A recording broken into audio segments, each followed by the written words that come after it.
Pour cette recette, il vous faudra une pâte feuilletée rectangulaire, pas trop épaisse. Couvrir la moitié de la pâte feuilletée avec du fromage fraîchement râpé. Une fine couche de fromage est amplement suffisant. Le fromage est là pour seulement donner du goût. Puis ajoutez par-dessus une couche de sauce béchamel aux pistaches. Je vous ai partagé ma recette de sauce béchamel aux pistaches fait maison il y a quelques jours. Vous pouvez retrouver le lien juste ici. Cela apporte un vrai goût subtil.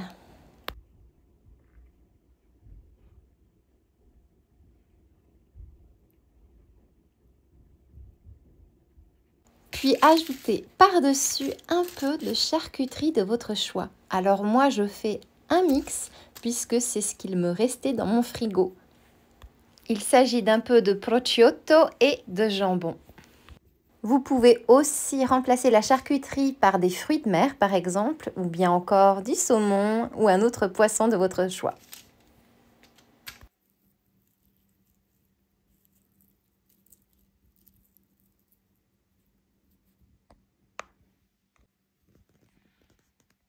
Repliez la pâte feuilletée sur elle-même, puis scellez les bords de votre pâte feuilletée à l'aide d'une fourchette.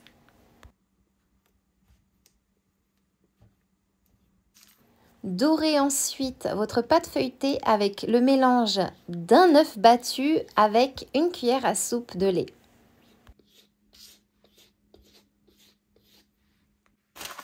Ajoutez quelques graines de sésame qui ont été préalablement torréfiées.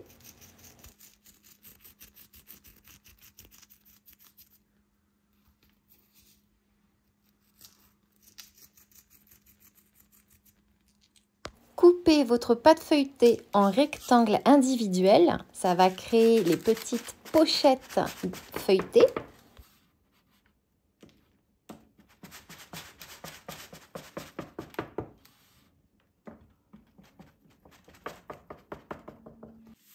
Puis enfin, incisez chaque poche feuilletée de cette façon et sur toute la surface.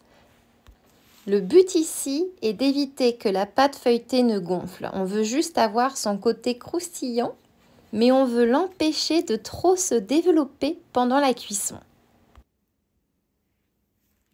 Cuire au four, en bas du four, je précise, à 200 degrés pendant environ 25 minutes. Vous obtenez de magnifiques et bien garnis feuilletés au jambon et au fromage avec cette fameuse et incroyable béchamel aux pistaches. Croyez-moi, vous allez faire des heureux. N'hésitez pas à accompagner ces feuilletés d'une délicieuse salade. C'est le match parfait. Et maintenant, il ne me reste plus qu'à vous souhaiter une délicieuse dégustation.